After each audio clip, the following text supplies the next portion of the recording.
Well, it's been a while since we got together for one of these episodes. You were in Taiwan for, what was it, like 3 weeks? It was a little over a month. Oh, over a month. Okay. So we decided to take a bit of a summer break as a result. And also because I forgot to bring my microphone, but there's also that too. I didn't get a chance to see any movies over there, although I did enjoy Netflix Asia quite a bit. Right. But either way, we figured like we'll put the podcast on a bit of a summer break and then come back. And here it is. You're back in Canada.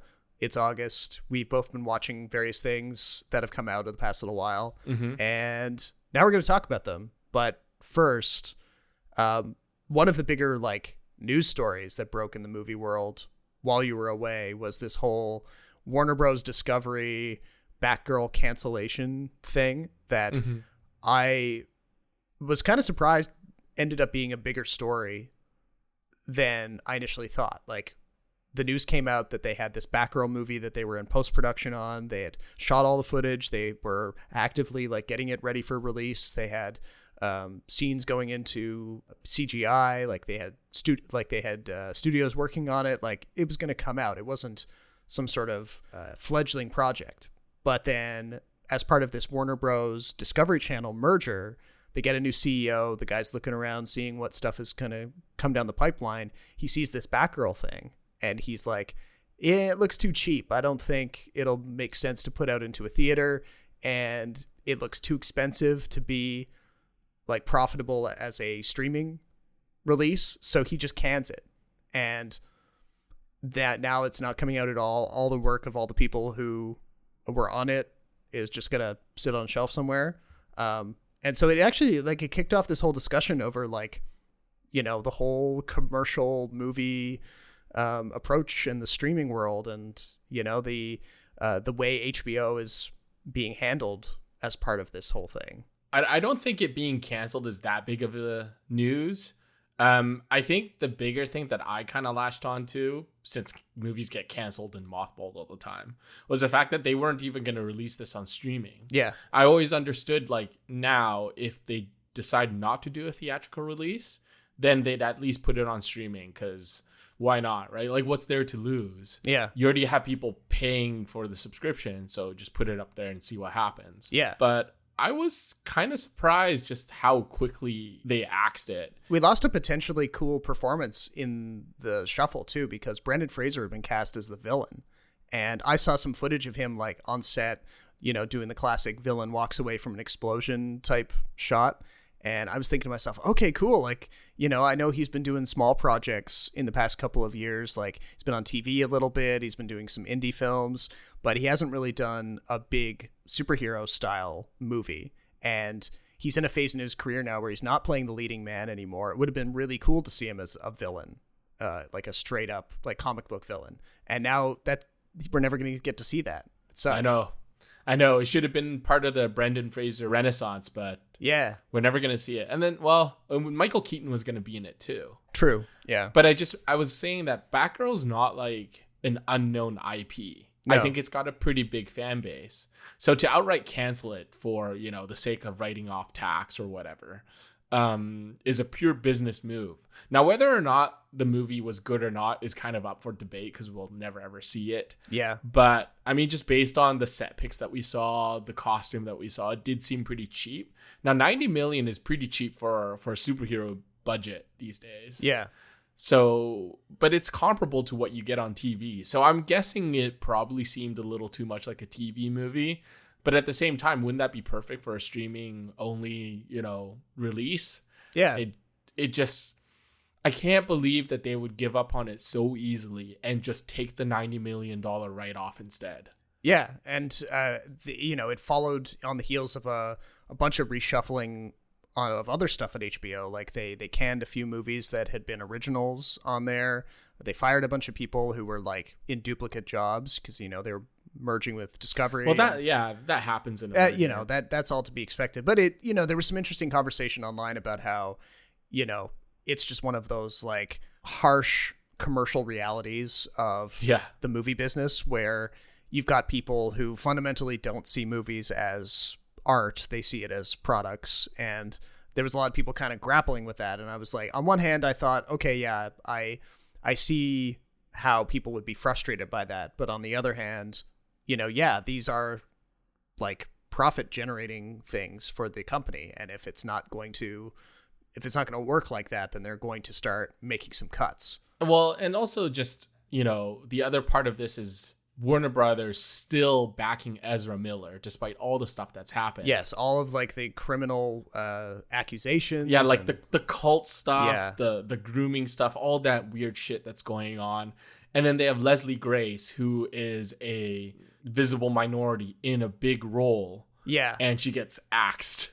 And it's kind of like, well, from a PR standpoint, you made it even worse than it really was because you decided to back this, very troublesome Caucasian white dude over a visible minority superhero. Yeah. And it's just kind of like, I wonder if Disney would make the same decision, like someone more woke. Not to say that Warner Brothers isn't, but it just seems like a really short-sighted decision on so many levels. And I wouldn't be surprised if 20 years from now we get some sort of documentary talking about what happened to this movie and this production. Yeah. And I don't expect this to be over. I expect Warner Brothers to make it up to Leslie Grace somehow, because you just robbed someone of their potential, hit. Yeah, boo HBO, boo Warner Discovery. I'm sure they hear you. Oh yeah. But we've got a lot to talk about because, like I said at the beginning, lots of things have come out since our last episode. So let's get into it.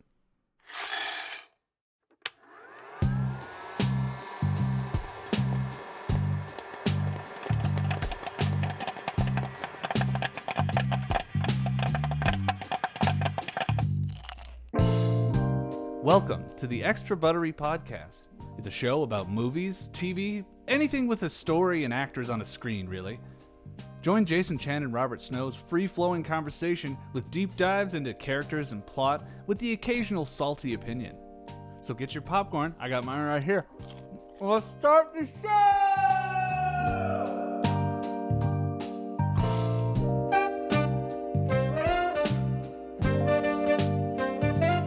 Welcome to episode 111 of the Extra Buttery Podcast. My name is Robert Snow in Toronto, and I'm joined by my co-host, Jason Chen, in Vancouver. Hello, welcome back. Good to be back. So this time on the show, we're going to be talking about Thor, Love and Thunder, the latest big Disney blockbuster from a few weeks back, as well as Nope, the new Jordan Peele sci-fi adventure. We're going to be talking about Bullet Train, a classic action thriller from David Leitch.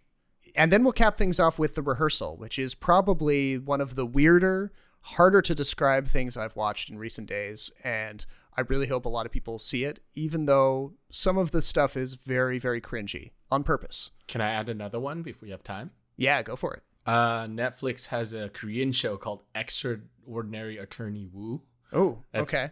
It's quite popular. It's I think among the top 10 list, but we can talk about that too. Yeah, let's fit that in. I'm all caught up. The first season hasn't finished yet. It'll finish this week. It has 2 more episodes left, but it's kind of a quirky show. So all right, we can talk about that. Yeah, curious to hear about that. All right, so just popped into my head. Yeah, well, I mean, why not? We're doing a mix of TV and movies here. So, but the first thing we should talk about is the big Thor, Love and Thunder. The old ex-girlfriend. What's it been, like 3-4 years? 8 years, 7 months and 6 days, give or take. Am I sensing feelings? Well, you're right. We can't ignore Disney and their big blockbuster releases, so I went to see this with relatively high expectations. Uh-oh. Well, can I just say, before you get started, that the biggest elephant in the room for me in this movie is Russell Crowe's fucking accent. Oh, man. Oh, but yeah. Anyway, go ahead. We'll get to that. Yeah, that's worth noting. So yeah, Thor, Love and Thunder. Those of you who have been listening to the podcast or who have talked to me about the movies I like in the past will know that I am a bit of a fan of Taika Waititi. A bit. And Jason makes fun of me for it, but I thought that what he brought to the Thor franchise with Thor Ragnarok was one of the more inspired things that Marvel has done in recent years. Totally Agreed. changing around the direction of that particular arc and kind of setting him up for some cool stuff in Infinity War and Endgame. But I had no reason to expect that when Taika Waititi returned for another solo Thor film, that it would be any different than Ragnarok. I kind of expected that sort of tongue-in-cheek, deadpan humor that Waititi is known for, which you would see in his non-Marvel projects too, like What We Do in the Shadows or Hunt for the Wilder People or Jojo Rabbit. And I acknowledge that Taika Waititi has his crew of haters out there on Twitter, like people who vehemently think that he is one of the most passe or one-trick pony directors out there. So I get it. He has his detractors. But I went into this, hoping for another Thor Ragnarok, and I got what felt like very warmed over, like, second tier YTT. And I don't exactly know how they went wrong, other than maybe they just decided to coast. Like they didn't really feel like they had as much to say with Thor this time around. They kind of made the character shift in Ragnarok, and they were like, oh, well, I guess just more of that. I don't know. Okay, but on that note, though, don't you find Thor a pretty boring character? He's a dumb meathead at this point. Yeah, he's a dumb meathead, but then the key is, like, can he sort of see through his dumb meatheadedness and have, like, moments of... Well, no, but he does have, like, in Endgame, he does have moments of, like, oh, wow, okay, I need to, like, smarten up and actually give a shit for once. That's a key part of Endgame. And in this movie, too, I think. Yeah, and you get a bit of that, but it's, like, very, I guess, kind of smoothed over by all of the jokes. The jokes are so heavy, and they undercut a lot of the emotional stuff that we did get from Ragnarok and Endgame, and it just becomes a kind of contest of, like, how many one-liners can we crack? How densely can we pack the visual gags to the point where, it all just sort of feels very samey and not particularly memorable. I kind of feel that way. I don't think the jokes are very clever. Yeah. I feel like we've seen them in one version or another. It does seem like every scene is like a different sketch. Yes. Skit, sorry. Yes. Kind of pieced together. From the sounds of it, like, it sounds like you hated it, but I guess maybe it's just the disappointment talking. Like, you go into something with higher expectations, it doesn't meet them, and then you come away being like, ugh, okay, I sort of feel like I wasted my time. This is why you should aim low. Yeah, I know. I got burned this time. Go into any movie with zero expectations, and I think you'll have a great time. It's like me with Sonic. I went in with no expectations, and I walked out and I was like, well, you know what? That wasn't half bad. Yeah, I know. I do think Taika Waititi is a victim of his own success. Yes, yeah. And I think we expect him to be both clever and funny. Yeah. But Thor is not a clever character. He is not a smart character. So every time there's a joke, he's the butt of the joke. And anytime you make the protagonist the butt of the joke too often, you stop rooting for him. I think that's a big problem with Chris Hemsworth Thor. He's a great character actor and he's really funny. But there are times where you have to be the action hero. And I think Chris Pratt actually does this quite well, even though he's, like, mailed in some performances. Yes. When he needs to get serious, I think he does a better job than Chris Hemsworth. I would agree with you, not in the context of Thor 4, because I feel like the whole Guardians crew in their brief appearance in the beginning of this movie was very phoned in. I did not get any of the typical Chris Pratt isms. Even Dave Bautista felt like he was not trying. Well, I think that was just a really quick paycheck for Guardians of the Galaxy. Sure. And maybe contractually that just makes him do one less film. So, which might be a good thing. But I agree with you. Their inclusion in the intro is superfluous. Yes. And then once they're gone, we don't get any riffing between the Guardians and Thor, which I would argue some of the marketing set us up for. There had been some hinting, sure. The Guardians were more prominent in the trailer. You're led to believe, oh, it's going to be Thor and the Guardians gallivanting around the universe, getting into hijinks. None of that happens. Gore wasn't very good either. No, not Gore. The Rock dude, his friend. I just blanked on his name. Oh, yeah. Korg. Sorry, yeah. So Yes. Korg was really funny in Ragnarok. In this one, he's very much a sidekick and very much just, there for a bit of like setting up Thor for the joke. Yeah, because he's throughout this movie, and I think he works better when he's more sparingly used, which he doesn't show up in Ragnarok until maybe, I think, like, what, a third of the way through, half of the way through. Yeah. And even then, he just has very limited scenes. But here, he's more built up as a sidekick, but he doesn't have his own story beyond the fact that he's temporarily, like, beheaded. And even then, that's more of a joke because he, it's one of those deaths that's not really a death. So you don't really feel bad about it. Yeah. So, I mean, I didn't laugh at any of the jokes, barely. But I still kind of enjoyed it. I think there are a lot of things wrong with it. And so if we go back to the title and it's Thor, Love and Thunder. Yeah. I think this movie proves to me that Chris Hemsworth and Natalie Portman have zero chemistry. Yeah. I couldn't buy their romance. And I don't know if it's just the pairing or if it's Natalie Portman, because I'm thinking back to all the Natalie Portman movies I've seen, and I always feel like her best performances are always when she's like alone in that role or with a female partner and not with a male partner. Like I'm thinking of Natalie Portman with Hayden Christensen, or even like Clive Owen in Closer. Or Closer, I guess I still don't know which one it is, Closer or Closer. Anyway, but you ever get that sense? Like the only time I ever felt that was maybe in Leon the Professional, but that was like years and years ago when it's more like adult kid versus male female. No, I agree with you that they do not have a lot of chemistry. You could see that in the first two Thor movies. No matter how much the screenplay tells us, oh, they're very much in love and they have a very strong bond. Yeah, I don't see it. Doesn't really translate, and I think that's the script, but it's also the two actors, like you were saying. They just don't, their energies just don't align very well. I know Natalie Portman can be funny, but can she? But at least in this movie, the stuff that they've written for her that's supposed to be funny, she's not pulling off. It just feels like she's a fish out of water in the wrong way. I think there's two instances where I found Natalie Portman funny. One was intentional, was when she did the rapping on SNL. I thought that was really funny. Yeah. The second is unintentional, and that's when she did the whole like song with Gal Gadot. Oh. That made me laugh a little bit. Right. But I'm thinking to her like she did this like medieval times like sort of action comedy with James Franco a while back. Your Highness. Your Highness. Yeah, she wasn't very funny in that. And she just gives off a totally different vibe. In fact, I think her only funny scene in this movie was when she was with Kat Dennings, Darcy, in the hospital. Yeah.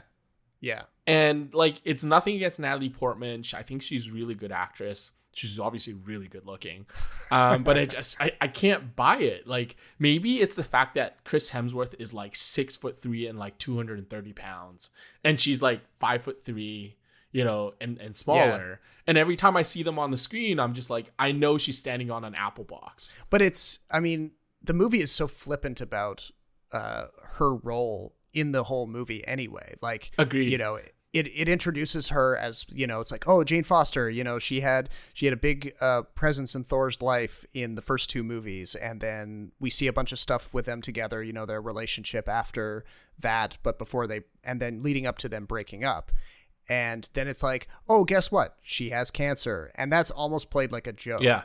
And then, we see her in the scene you were mentioning with Kat Dennings. There's a bit of sparkle there, between the two of them. That stuff was fine.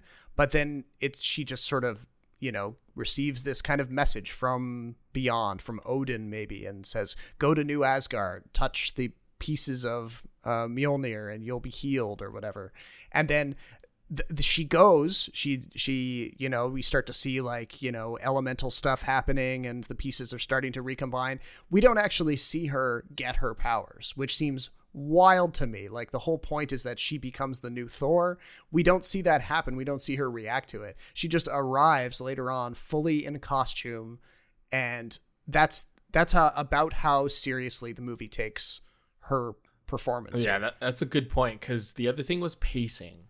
Yeah. There are like at least 3 or 4 scenes where it's all exposition and it's boring as hell.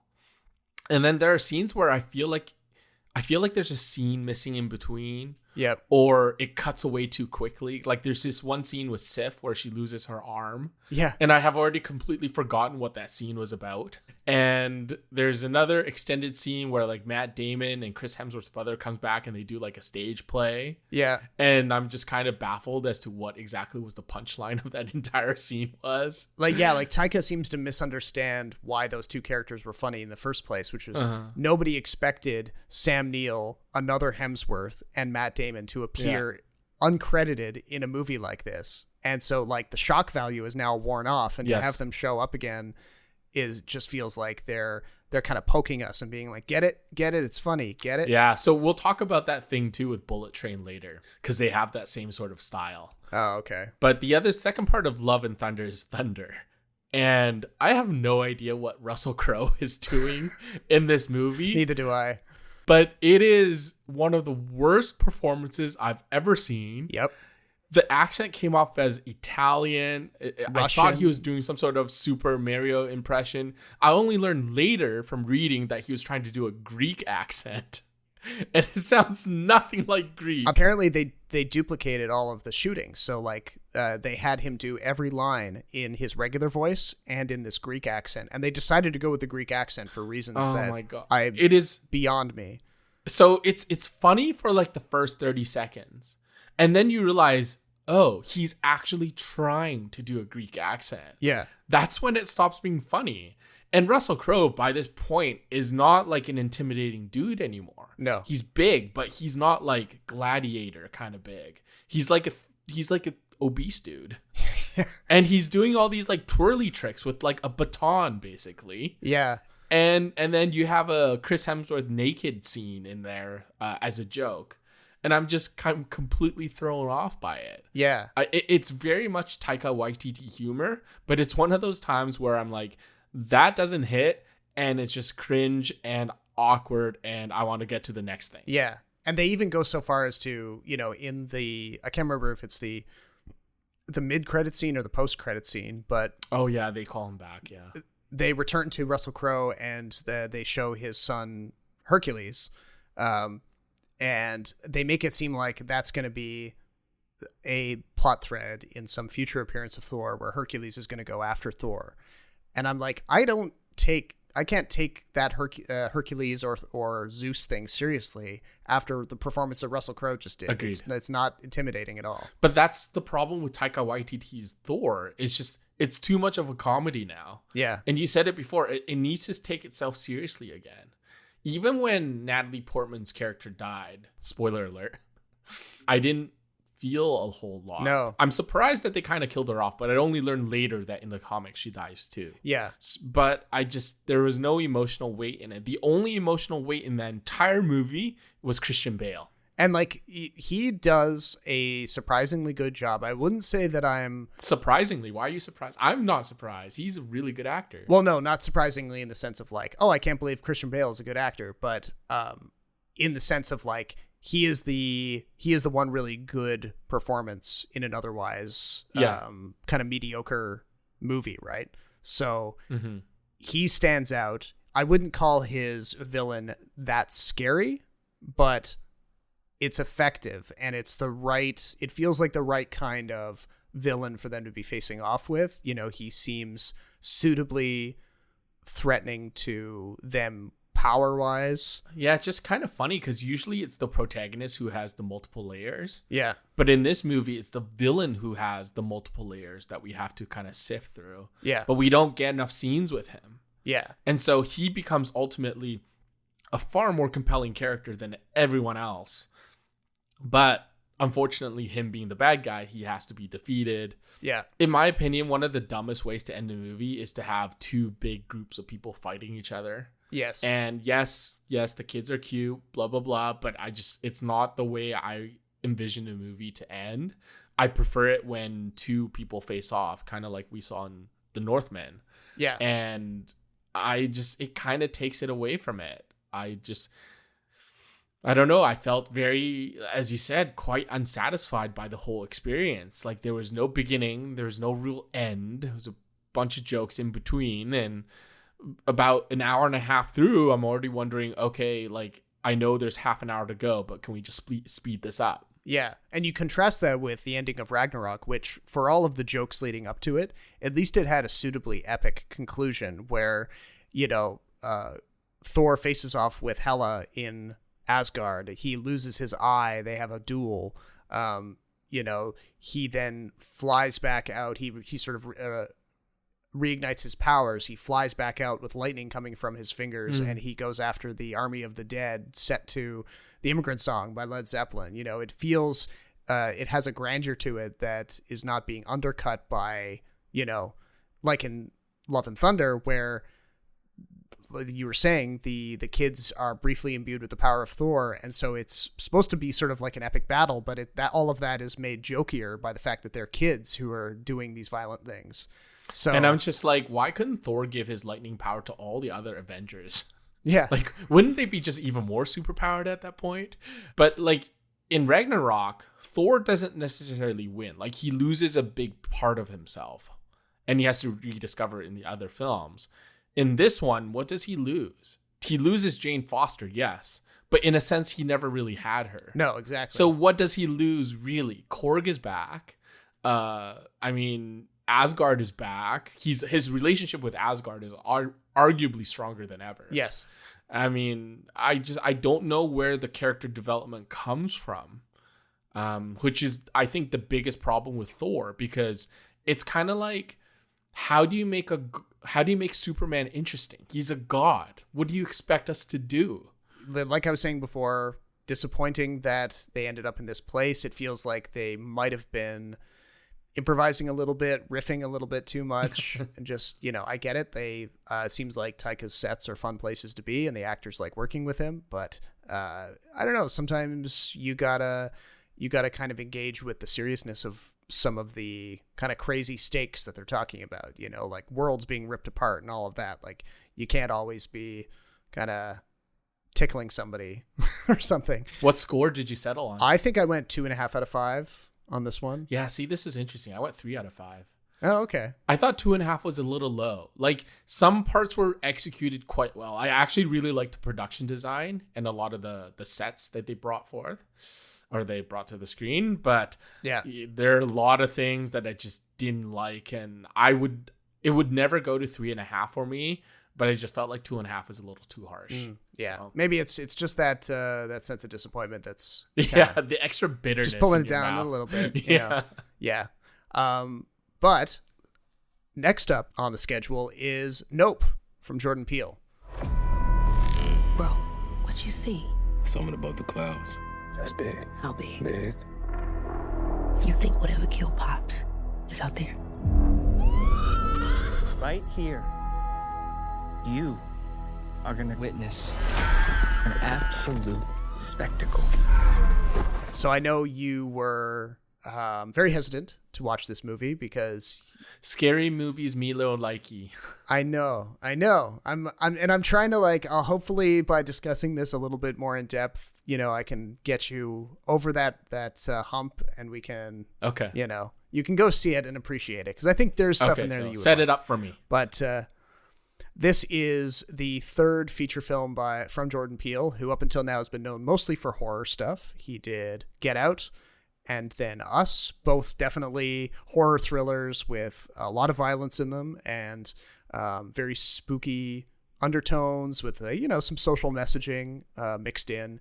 And when the trailer for his new film Nope came out, it was very much presented to us like a horror film. We get like creepy music stings, not a lot being really shown off. Like we don't really get a sense of like what's actually going on. A lot is left to your imagination, like the very best horror films.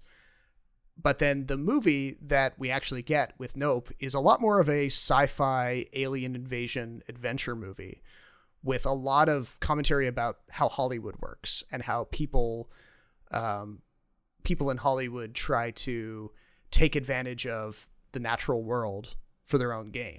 So the story here takes place on the Haywood Hollywood Horse Ranch, I think it's called, run by the Haywood family. They are a family of horse trainers who have been providing horses for the motion picture business for decades, great reputation, and the patriarch, played by Keith David, is out on his horse one day talking to his son, played by Daniel Kaluuya, when mysteriously a quarter comes firing down from the sky and hits him in the head, and he's struck dead, falls off his horse. And Daniel Kaluuya's character doesn't know where this could have come from. Like, there was no bad weather or anything around at the time. And as time goes by, after the patriarch dies, the horse ranch starts to fall behind money-wise. They're not getting the kind of jobs they used to. Daniel Kaluuya is working with his sister, played by Keke Palmer, to try to keep the business going.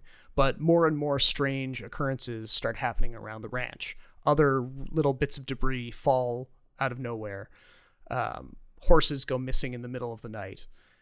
Daniel Kaluuya thinks he sees some sort of mysterious thing dart behind the clouds one night that's moving in a way that no human manufactured thing could move. And they become increasingly convinced that they are at the site of some sort of alien invasion or visitation. So they decide, well, we're not making a lot of money with the horses, so let's try to get some footage of this thing and have our Oprah moment, as Keke Palmer's character keeps saying. She's like, we're going to get this clip on Oprah. We're going to become millionaires by being the first people to capture this thing. But of course, their efforts are made very difficult by these visitors who are not keen to be photographed in any way. They're not going to play along. And of course, this builds to a big, epic conclusion with lots of moving parts. But by the end of the movie, you get this vibe of a classic, like 1950s, 1960s alien film. So there's really only one jump scare kind of partway through. I won't spoil it for you, but it doesn't have anything to do with the aliens. The characters think the aliens have come down to see them, but it's actually not that. Just a little more fake confused out than ever. Just a little fake out, Okay. The actual themes of the movie have more to do with like the dangers of, trying to harness nature to your own designs, trying to exploit something you don't fully understand. And we kind of arrive at that because we see flashbacks to this bizarre sitcom back in the 90s where they had a chimp as part of the sitcom who was like a character on this show. He was part of a family and he went crazy. The chimp goes crazy one day and mauls a few of the actors on the set. And so we keep flashing back to this moment, and like, the chimp is getting closer and closer to the one kid who is like left on the set, and you don't know what's going to happen. You eventually end up meeting the grown-up version of that kid, played by Steven Yeun. He's running this kind of hokey Western theme park that's next door to the Haywood Horse Ranch. And so he has his own ideas over what's happening with these aliens and how he might be able to exploit them for his financial gain.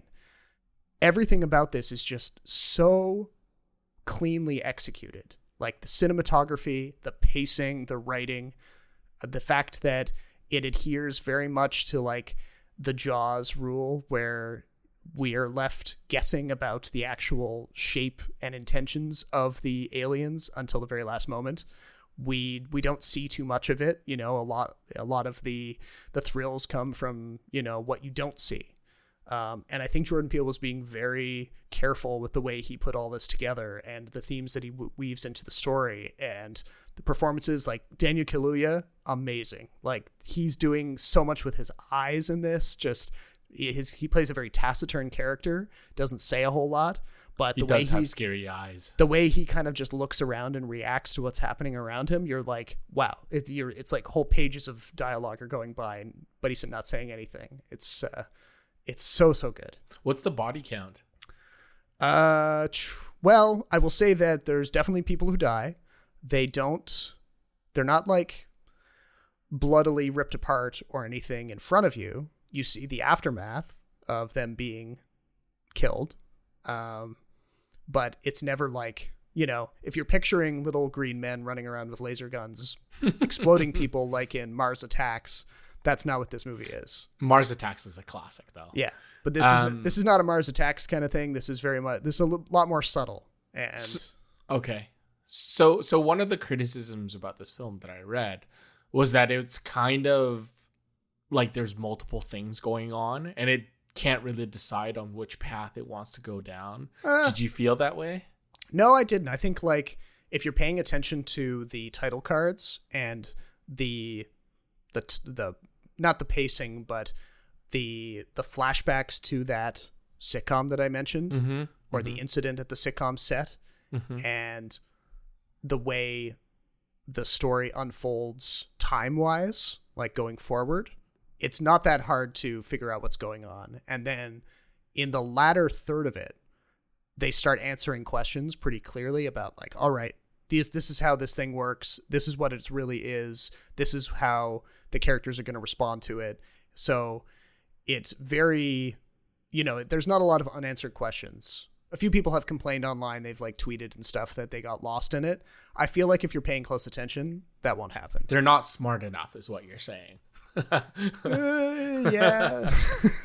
But anyway, I might have to see this then. I saw both of his films after. Actually, no, that's not true. I saw Get Out in theaters. Right. The other I did not see just because it's kind of freaky. I mean, this is, like I keep saying, like there's really one jump scare moment in the entire film. Everything else is just classic, like, you know, it's no spookier with the alien stuff than Steven Spielberg's War of the Worlds. In fact, there's some similarities between this and War of the Worlds in the way the alien works and like, you know, the effect that it has and that kind of stuff. Okay. So how is Steven Yeun? Oh, he's great. Yes. He's not in it a lot, but he is he's the right person to cast in that role, I think. You know, he's definitely leaning more on the slightly villainous side here, or at least the kind of capitalist vibe.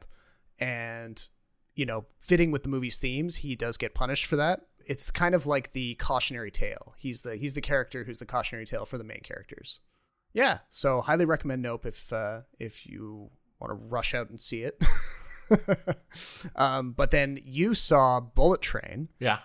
Which is one that I was actually pretty... You saw it too, though, right? No, I didn't see it yet. Oh, you didn't? Oh, okay. I was hoping to, but the trailer's been running in front of a lot of the movies that I've seen for the past like 6 months, I think. So I've seen the trailer a bunch of times. I was excited for sort of a combo of like action comedy Brad Pitt. Hey, this is nice. Okay, what am I snatching and or grabbing? A briefcase. You said you wanted simple for your first job back. Doesn't get simpler.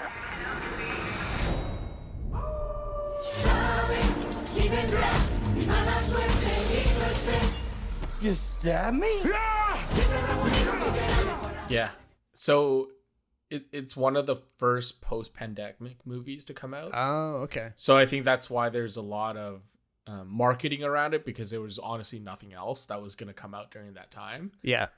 I thought you had seen it, so this is going to be interesting. I'd be interested to get your thoughts on it, because David Leitch, who is the director, we both really liked Atomic Blonde, right? Yes. So this kind of follows the same vibe. So directed by David Leitch, it's based on a Japanese graphic novel called Maria Beetle by Kotaro Isaka. And it's basically about a group of assassins who meet on a bullet train in Japan, and there is a sort of MacGuffin / briefcase / human cargo that one assassin has to deliver to their handler or their employer. And there's a bunch of messiness that goes on. All the assassins are tied together or share some sort of past history, and each of them have an axe to grind, and it's supposed to be really kinetic, high energy, lots of bright colors, a lot of brutal violence. Yeah, starring Brad Pitt as the main character, and he has to navigate through this train and come up with all sorts of zany and creative solutions to get out of the holes he finds himself in. Right. I mean, I can see the influences already. Like, you know, it does have an aspect of Atomic Blonde in that it's like the kinetic action and the one character versus a whole army of others kind of trying to protect one key element. I sense a little bit of like Snowpiercer in there with like the moving location being part of it. Not obviously the economic commentary or the post-apocalypse stuff, but the fact that it's on a moving train and that's like the set is moving while the story is told. Yeah, definitely not political at all, in my opinion, unless you want to get into the whole like whitewashing thing. Oh, which like I get it, but it's not the first time a Japanese or an Asian or non-North American source material has been repurposed. Yeah. I know the creator has come out and said he doesn't really have a problem with the mostly white cast, basically because to him it's just another interpretation of his characters, and you know, if you're fine with it, then okay, fine. It wasn't distracting to me. How is Brad Pitt as a character? Like the way the trailer presents him, he is taking this job of going after this briefcase after a period of like a hiatus, and it seems like they're trying to present him as being like more of a pacifist character. Like he wants the work, but he doesn't want to hurt anybody or kill anybody for it. Is that a significant part of the actual movie, or is that just the way the trailer is? It's kind of the way the trailer is cut. But Brad Pitt plays this character. His name's Ladybug in the film. And he's this very competent assassin / thief, but he's always believed that he's always been really unlucky. A simple job for him just never ends up being simple or straightforward. There's always some sort of complication with it. Right. And so at the point where we meet him in the movie, he's just kind of getting back into it. He's not really interested in the business anymore. And his only mission is to retrieve this briefcase for his employer. So easy job, but he's always completely down on himself. And true to his word, he meets a lot of unfortunate situations. Right. So Brad Pitt's always been a really interesting actor in the sense that I think he's always better when he plays someone funny, kind of like Chris Hemsworth. When he's too serious, I can't take him seriously. I just couldn't help but find that Brad Pitt has aged quite a bit over the years. Just because it feels like the cast around him is so much younger than him. And I guess that makes sense because he's supposed to be this like seasoned veteran. Right. But I never found a ton of appeal in Brad Pitt as the lead actor. And maybe that's why I didn't find him as appealing as other people did in this one. Granted, I thought he did a good job. He's really funny when he needs to be. But I don't think he was the most interesting part of the movie. Although he does hold it together because this movie is a complete mess. Okay, that took a turn. I was like... You ever seen Smokin' Aces? No, I've heard of it though. Okay, so again, similar vibe if you ever seen Smokin' Aces, where it's like brutally violent. It's not like, oh, this person gets shot. It's like this person gets impaled, this person gets bit by a snake, this person gets sliced in half, this guy gets a fish hook through his head. You know, at a certain point, like at a certain period of my life, I appreciated that kind of stuff. It was just kind of cool to see, kind of like a Tarantino kind of vibe to it. Yeah. But then after a certain point, you're just like, I'm tired of seeing how many different ways you can kill people. Let's just get to the meat of the plot and some of these characters. A lot of these characters come fully formed. There's no real journey for them except for maybe, one or two characters, but definitely not for Brad Pitt. He's just really trying to survive. So what you have is a bunch of fully formed characters come in, do a whole bunch of stuff, do crazy shit, explain their backstory when there needs to be quiet moments. Yeah. And then off we go again to this like next ridiculous setting where two people have to kill each other. Right. Yeah. The plot is very simple. I don't want to ruin too much, but Brad Pitt along the way meets the prince, who's Joey King, Tangerine and Lemon, who are like a duo. They're known as twins, but they're played by Aaron Taylor Johnson and Brian Tyree Henry. Oh, yeah. Aaron Taylor Johnson, by the way, is quickly moving up the ranks in terms of like actors I like to watch. Oh, okay. Yeah. Because he doesn't get a lot of big roles anymore, like leading roles anymore. But in everything I've seen so far, since Godzilla, I'd say I think he's been quite good. Yeah. Hiroyuki Sanada is in this. He plays... Oh, I love Hiroyuki Sanada. Yeah, he plays your typical sage, wise, old Asian dude. In this case, Japanese. Michael Shannon's in it. Not enough. I did have problems with his character. He's supposed to play this Russian naturalized Japanese dude. He comes off as too American, and I can't even place his European accent. This is one of those things where I'm like, okay, you're accused of whitewashing, but at the same time, I wish you had hired someone who knows Russian or knows a little Japanese, so it's a bit more authentic rather than Michael Shannon. Zazie Beetz is in there. She doesn't show up a whole lot, but she's another assassin in there. There's a couple like uncredited cameos, which is why I mentioned that in Thor, you kind of like, oh, it's a surprise cameo, gimmick like Matt Damon. Are you counting Sandra Bullock as one of those? Because I already knew about that. She's listed in the cast. There are two actors in there who show up in cameos who are uncredited. Okay. Well, yeah, save those for me because I will. Yeah, and it's one of those things where like these guys show up and they say one line and the whole audience goes nuts because it's so like so them.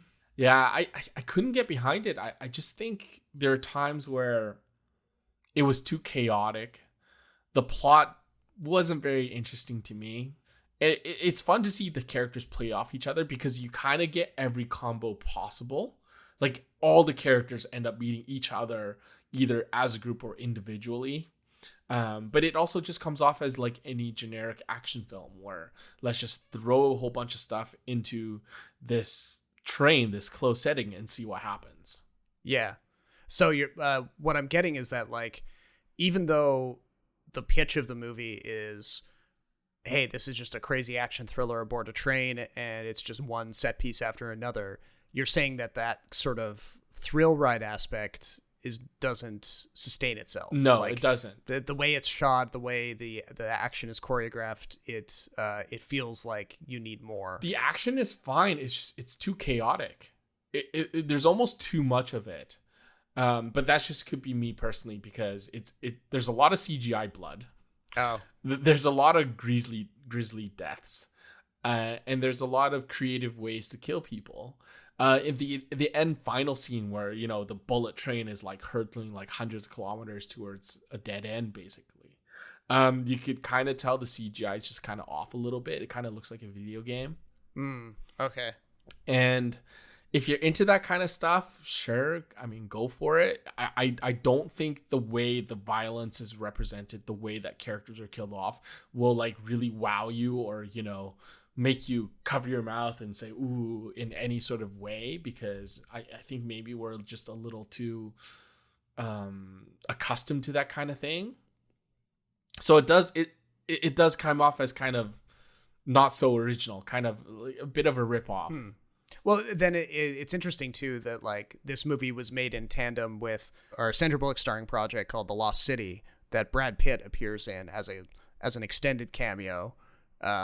And apparently they made The Lost City and Bullet Train sort of in tandem in a way of like, Brad Pitt and Sandra Bullock produced both of them. And then they kind of made an agreement with each other saying, all right, I'll be in your movie, Sandra, if you'll be in mine, kind of thing. Yeah, and I think they're good friends.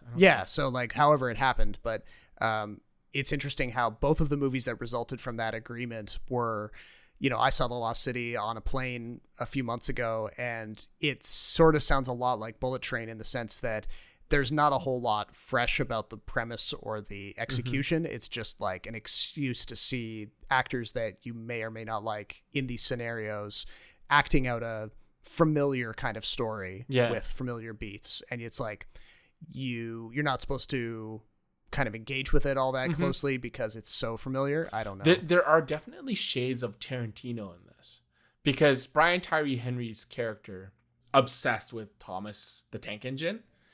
and that's kind of like what he pins everything to. And that's kind of like a Tarantino obsessive kind of thing where there's one character who has to pin everything to his world, the way he sees it. And yeah, I think you could see the David Leitch in here because the action is so kinetic. I just felt maybe it could have been a little better in a different director's hands. Okay. I would actually pass on this in movie theaters if you could. I think you could just watch this on streaming. Yeah, I think I probably will. I'll see it on streaming. Yeah. I ended up giving this film 3.5. Or sorry, not 3.5. 3 out of 5.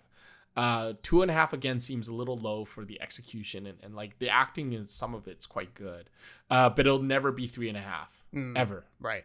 Okay. It's more likely that Love and Thunder gets 3.5 out of me than Bullet Train. Oh, interesting. Okay. Well, I will check back in with you when I do see it on streaming, and we'll compare.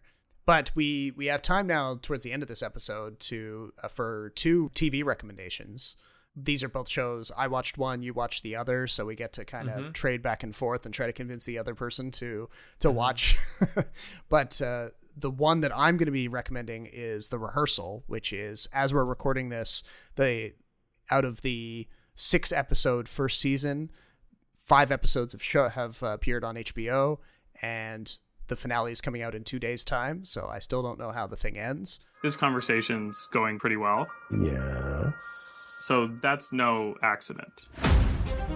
Everything that's happened today, I've rehearsed it. Hey, hi, Nathan. Dozens of times. In a replica of your home. This is what we can do for you and you. You know, just off the top of my head, I would say, sure, let's go with it. For people who are familiar with the work of Nathan Fielder, he's a deadpan comic originally from Canada. So we can claim a little bit of, kinship with him there, who had a show called Nathan for You a number of years ago, multiple seasons of that, where he presents himself as a business expert who's going to help struggling real life businesses with cockamamie ideas. And there's aspects of cringe comedy and documentary mixed in there. A lot of the interactions really test your ability to kind of like hang with it, because the interactions are so socially awkward that you're clenching your teeth or like screaming into a pillow. That's and this guy Nathan Fielder, he is a master of it.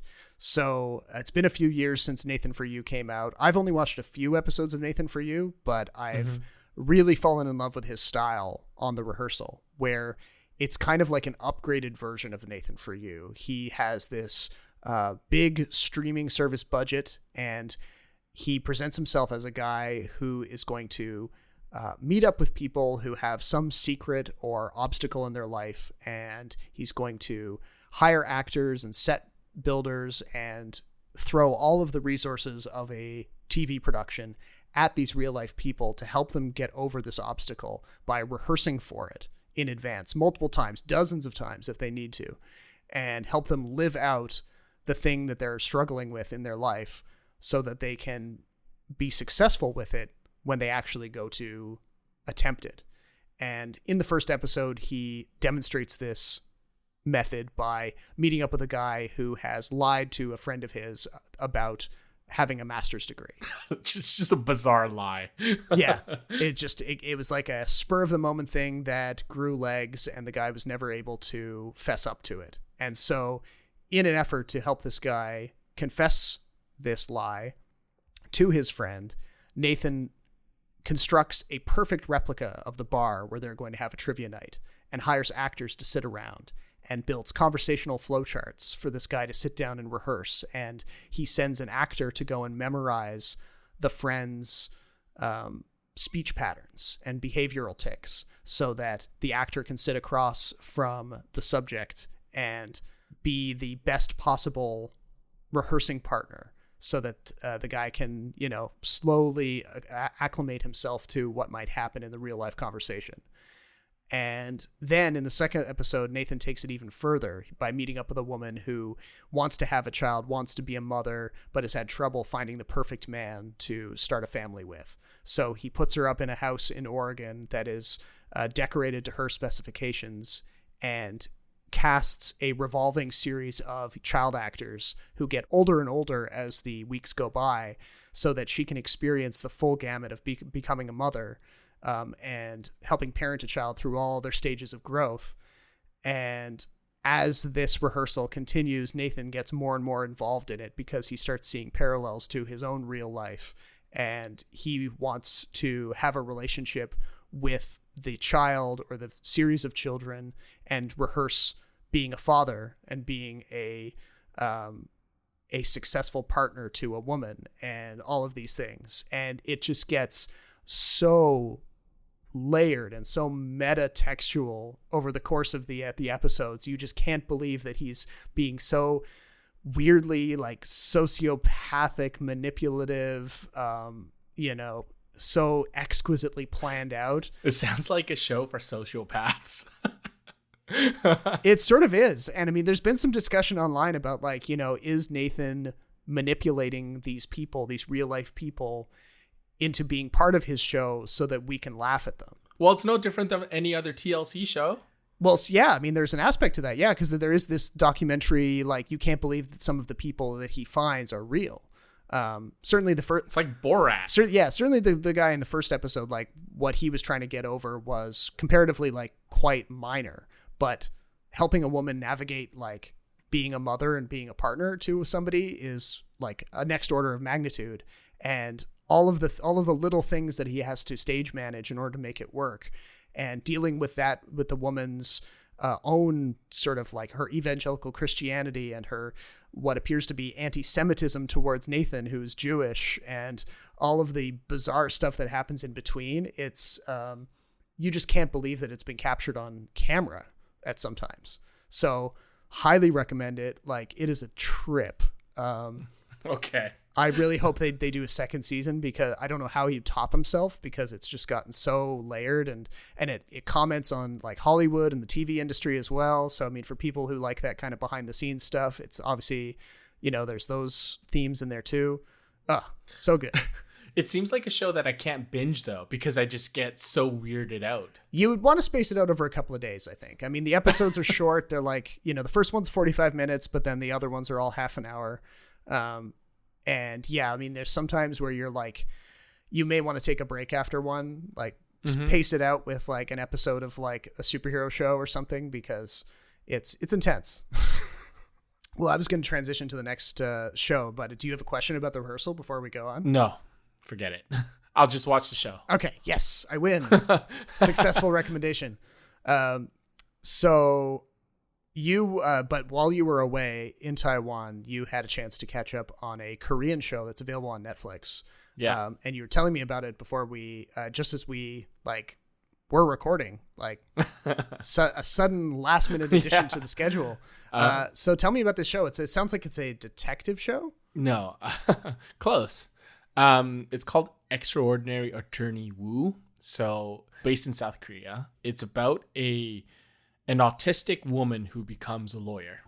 제 이름은 똑바로 읽어도 거꾸로 읽어도 우영우입니다. 기러기 토마토 스위스 인도인 별똥별 우영우. 역삼요? 되게 재밌어요. So the premise is basically simple, and if we're talking about autism on a spectrum, she's definitely on the more severe end. Right. She displays every single symptom that you could Google for people who have autism. Yeah. The way she plays it is a little... I think it's a little hard to get used to at first, because people with autism have trouble making eye contact with people. Sure. But there are times where she plays it like the character's blind. Oh. Where they're kind of staring into blank spaces, or they're not focused on something, or they're focused on something that's not even there. But overall, the lead character is called Woo Young Woo, which is a what do you call those words that are read the same backwards and forwards? Oh, a palindrome? A palindrome, yes. Yeah.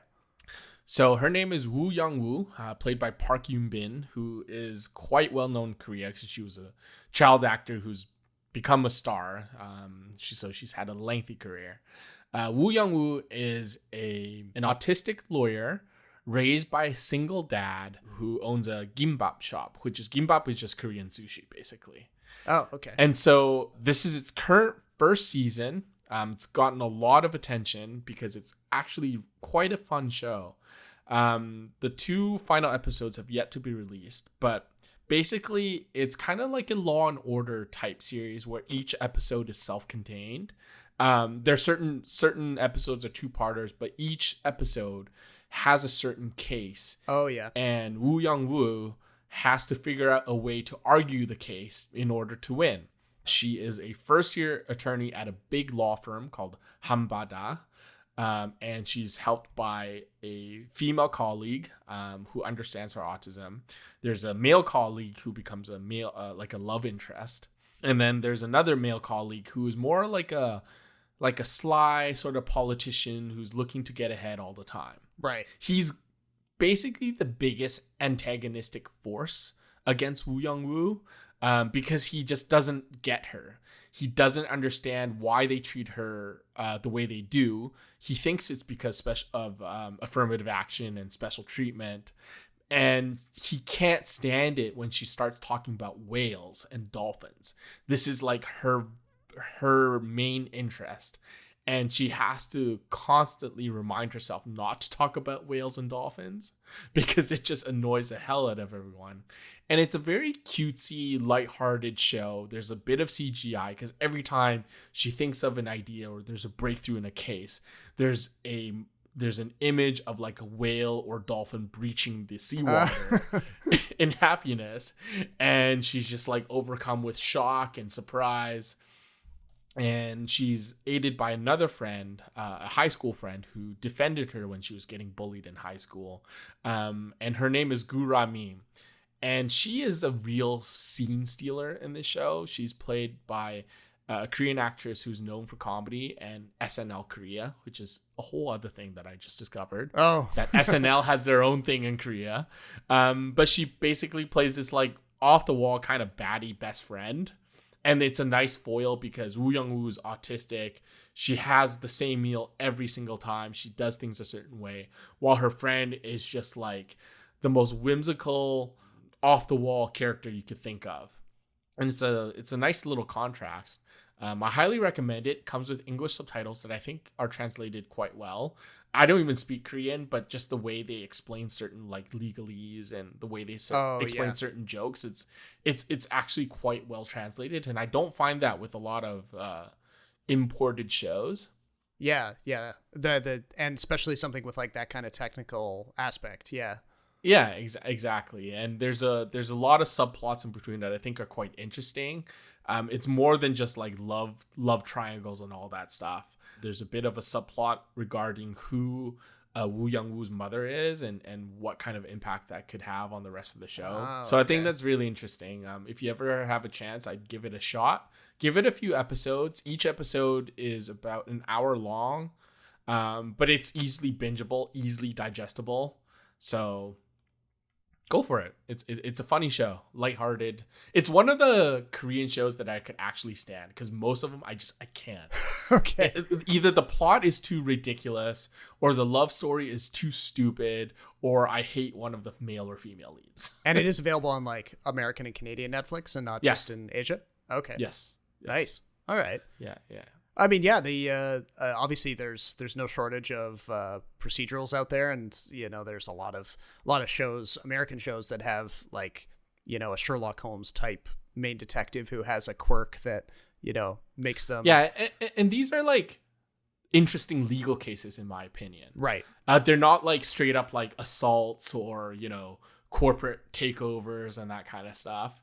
It's not like what's that show with Jeremy Strong? Succession. It's not like Succession. Okay. Like for example, there's one case where the son of a tutoring academy kidnaps a bus full of kids, and then he drives up to a mountain and has like a play date with them the entire day because he thinks making them study all day is wrong. Oh, okay. It is more lighthearted. And so he gets so he gets charged with kidnapping, and Woo Young-woo is responsible for arguing a case about whether this is a criminal or civil offense, and like a commentary on the broader Asian society as well about how much pressure we place on kids and whatnot. Right. So it's actually quite interesting, some of them. It's really interesting to see her eat food too, because there's a lot of food scenes because she has to eat the same meal every day. Oh, so, yeah. Yeah, I can definitely see myself getting into this. I mean, I'm currently watching Westworld. That's my main focus right now. But is that done yet, or are all the episodes out? I don't know. I'm in season 3 though, so I'm not actually in the newest block. You haven't gotten sick of it yet? I mean, it's definitely got its what's that? It's quirks. It's There are a lot of shows that I've watched and I thought were pretty good, but just never got back onto it, Well, I mean, this is my new Lost in that, it's got that mystery box aspect where they're just throwing out random new details and you're like, what? Huh? What does that mean? You ever seen Lovecraft Country? No, I heard really good things about it though. Yeah, so that is very similar. There's a lot of like weird shit going on and you kind of have to keep watching. I haven't finished it. I haven't gotten back on it. I might need to just restart it again because they're pretty dense. Right. And I'm sure Westworld is dense too. Oh yeah. Yeah. Whereas I feel like, Extraordinary Attorney Woo and the show we just talked about, the rehearsal, is just kind of like flippant, Yeah. Kind of like a good way to pass some time without having to use your brain too much. Yeah, it's a palate cleanser for sure. Yeah. Yeah. But no, I can definitely see myself getting into Attorney Woo, and I can already think of I think a few people I know might be into it too. It might be their cup of tea, so I'll have to check out an episode and you have to be okay with reading subtitles. Oh yeah, that's not trouble. I feel like we're finally in the phase where more and more people are on board with subtitles, whether it's due to TikTok or all of the streaming services bringing in foreign movies and shows just to pad their libraries. Like it feels like a good time to be like, people are finally thinking, oh yeah, subtitles are not a turnoff anymore. You know what I found? I found a surprising amount of people who refuse to watch movies with subtitles watch TV with captions on. Well, isn't that the same thing? I know. It's weird. Huh. You ever found that? No? I mean, I haven't really talked to them a lot about it, but yeah. I mean, there are people who watch things and they don't need captions because English is their native language, yes. But they watch things with captions on anyway. Yeah. So it's not. It's kind of weird to me. It's not a big jump between that and. Yeah, but yet when they're speaking a foreign language and there's subtitles, some people are like, no, I don't want to watch it. I don't get it. No, bring on the subtitled stuff. That's totally fine. But on that note, we're at the end of this episode and we talked about a lot of stuff, but it's good to be back, Robert. Yes, we're heading into festival season now. That's definitely something we're going to cover in subsequent episodes. TIFF and VIFF are both on the immediate horizon. I don't know if we'll talk about it in the very next episode, but definitely the one after that. And until then, my name is Robert Snow in Toronto. And my name is Jason Chen in Vancouver. Thank you for listening, and we'll talk to you next time.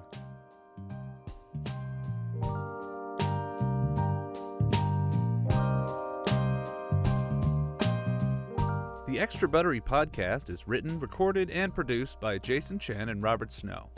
Thank you for listening, and don't forget to rate and subscribe on the podcast platform of your choice. And remember, popcorn is always better with extra butter.